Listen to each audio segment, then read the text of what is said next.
Baik, selamat pagi, selamat siang, selamat sore, selamat malam kepada Prof. Nurul selaku dosen pengampu pada mata kuliah kimia bahan bangunan. Di sini saya Lihat Alexander dengan NLP 50042111067 akan memberikan inovasi saya pada material kaca yaitu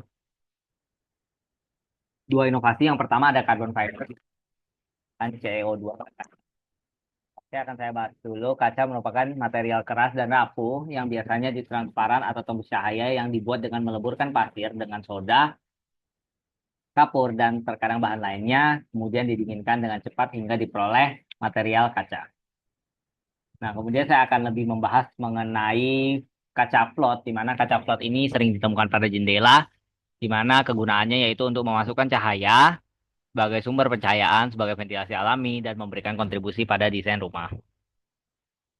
Oke, untuk komposisi kaca sendiri dapat dilihat pada tabel berikut, di mana komposisi yang pertama ada silika atau CO2 dengan presentasi berat 70-74%, yaitu fungsinya yaitu memberikan struktur dasar pada kaca. Yang kedua ada natrium karbonat dengan presentasi berat yaitu 13-15% dengan fungsi yaitu mengurangi titik lebur silika sehingga kaca lebih mudah dilebur.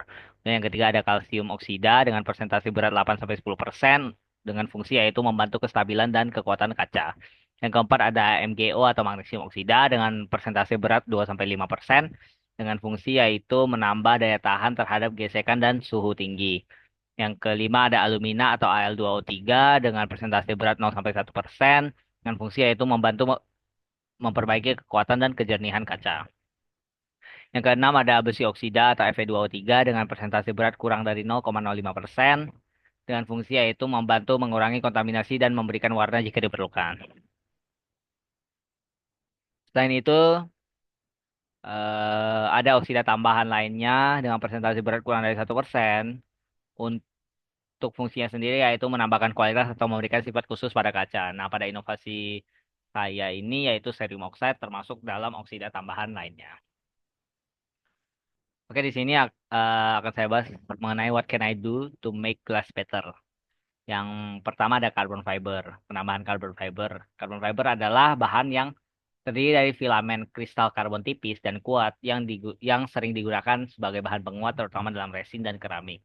Nah, sedangkan untuk konteks kali ini saya menambahkannya di kaca. Kemudian what to do? Carbon fiber yang telah dibuat atau disintesis kemudian ditambahkan pada material kaca untuk memperoleh beberapa manfaat. Nah, manfaat yang utamanya ada tiga. Yang pertama ada peningkatan kekuatan mekanik seperti ketangguhan pada kaca dan peningkatan ketahanan retak.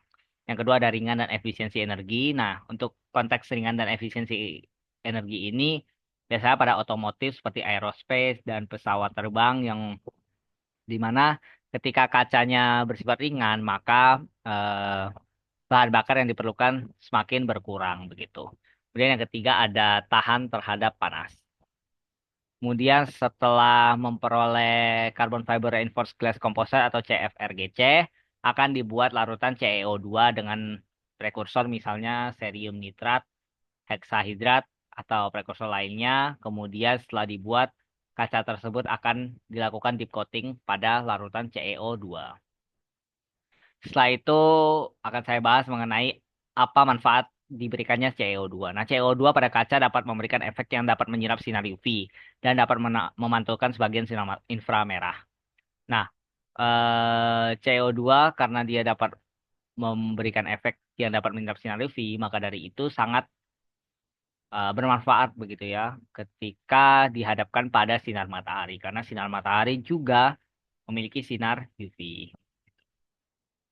Oke, mungkin itu saja untuk inovasi dari saya, yaitu penambahan CO2 dan karbon fiber. Nah, sekarang akan saya bahas mengenai standar kaca untuk setiap negara. Di sini saya memiliki 5 negara. Yang pertama ada Indonesia dengan standarnya yaitu SNI, kemudian Jepang dengan standarnya yaitu JIS R3202, kemudian ada Cina dengan standarnya yaitu CB garis miring T 11614 strip 2009, kemudian ada Amerika dengan standarnya yaitu ASMT C 1036 strip 21. Kemudian ada Eropa dengan standarnya yaitu EN 572 strip 1. Kemudian untuk ketebalan nominalnya yang paling tinggi ada di negara Cina dengan ketebalan nominal yaitu 3 sampai 19 milimeter. Nah, ketebalan nominal ini nanti akan berpengaruh terhadap ketahanan retak pada kaca tersebut. Kemudian untuk aspek toleransi ketebalan, di sini untuk semua negara sama yaitu plus minus 0,2 milimeter. Maaf, plus minus 0,2 milimeter untuk kaca yang berukuran kurang dari sama dengan 6 milimeter. Kemudian plus minus 0,3 milimeter untuk kaca yang berukuran lebih dari 6 milimeter. Dan untuk dimensi standar setiap negara berbeda-beda tergantung dari kebutuhan dan penggunaannya seperti apa gitu. Kemudian transmisi cahaya di sini untuk transmisi cahaya yang paling rendah yaitu di Indonesia. Em, Sedangkan yang paling tinggi ada di negara Cina dan Eropa. Untuk transmisi cahaya sendiri nanti berhubungan dengan seberapa banyak cahaya yang dapat menembus kaca tersebut, begitu. Kemudian untuk kekuatan tarik dan kekuatan lentur untuk setiap negara sama, di mana kekuatan tariknya yaitu 42 MPa, sedangkan kekuatan lenturnya yaitu 50 sampai 100 MPa. Nah, hal ini dapat sama karena bahan dasar pembuatan kaca itu sama yaitu silika untuk setiap negara. Tuh. Kemudian untuk cacat permukaan yang paling baik ada di Indonesia, Cina, dan Eropa, di mana Indonesia, Cina, dan Eropa ini memberikan standarnya itu maksimal 2 cacat per meter persegi untuk ukuran 0,5 milimeter. Kemudian untuk goresan yang paling baik ada di Amerika dan Eropa, untuk maksimalnya yaitu 2 milimeter. Kemudian penyimpangan permukaan yang paling baik ada di negara Jepang, Amerika, dan Eropa, untuk maksimalnya yaitu 0,15% diagonal kaca. Kemudian untuk klasifikasi mutu yang hanya mengklasifikasikannya yaitu Amerika saja dengan klasifikasi yaitu Q1, Q2, dan Q3. Dimana perbedaan utamanya yaitu terdapat pada toleransi transmisi cahaya, cacat optik, dan aplikasinya. Oke, untuk Q1 sendiri yaitu kaca yang dengan kualitas terbaik, Q2 yaitu kualitas sedang, sedangkan Q3 biasanya digunakan untuk komersil atau tidak terlalu baik. Nah, Q1 transmisi cahayanya sangat tinggi, cacat optik hampir tidak ada, kemudian dan aplikasinya itu biasanya digunakan untuk desain interior dan fokusnya ke estetika begitu. Kemudian yang kedua itu biasanya lebih ke arah rumah tangga. Jadi aplikasinya ke rumah tangga, toleransi transmisi cahayanya cukup tinggi, kemudian cacat optiknya ada tetapi jarang gitu. Kemudian Q3 biasanya digunakan untuk konstruksional, toleransi transmisi cahayanya rendah, kemudian cacat optiknya lebih banyak daripada Q1 dan Q2 gitu. Untuk standar kaca Amerika ASTM C1036-21. Oke, untuk paten kaca sendiri saya mengambil 5 dari negara yang tadi telah saya jelaskan yaitu yang pertama ada Indonesia yang terkait paten kaca di mana memiliki ketahanan terhadap suhu tinggi atau kekuatan mekanis. Kemudian yang kedua yaitu paten teknologi di mana memperbaiki proses pembakaran atau pemrosesan kaca float untuk efisiensi energi atau mengurangi polusi. Kemudian selanjutnya ada paten kaca Jepang di sini paten produksi yang pertama yaitu mencapai kualitas kaca yang lebih tinggi dengan pengurangan cacat optik atau distribusi ketebalan yang lebih baik. Kemudian eh, paten bahan tambahan yang melibatkan penambahan boron untuk meningkatkan eh, ketahanan pada kaca terhadap suhu tinggi. Kemudian yang paten kaca Amerika di sini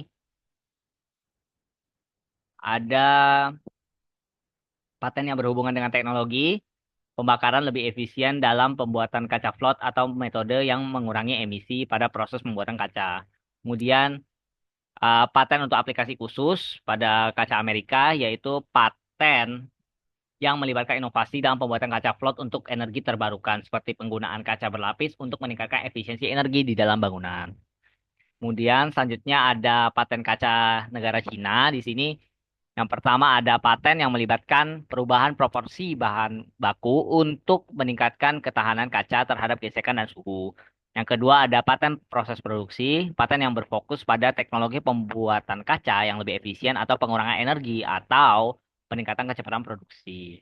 Kemudian yang terakhir ada contoh paten kaca Eropa. Paten yang pertama ada paten bahan tambahan, paten yang melibatkan penggunaan bahan tambahan dalam komposisi kaca untuk meningkatkan ketahanan terhadap kerusakan atau memperbaiki kekuatan mekanis. Yang kedua ada paten proses konstruksi kaca, yaitu paten yang berfokus untuk pembuatan kaca dengan pengurangan bahan kimia atau pengurangan emisi karbon dalam proses pembuatan. Jadi untuk setiap paten hampir sama, yaitu penambahan material untuk mengurangi bahan baku, untuk meningkatkan sifat mekanis, sifat fisika, dan lain sebagainya pada kaca. Kemudian banyak juga untuk patennya yang berfokus untuk mengurangi polusi, karena ada proses pembakaran pada pembuatan kaca. Kemudian karena ada proses pembakaran ini, setiap paten juga mengurangi energi yang kita gunakan untuk proses pembuatan kaca gitu. Mungkin itu saja yang dapat saya sampaikan, kurang lebihnya mohon maaf. Saya tutup presentasi ini. Assalamualaikum warahmatullahi wabarakatuh.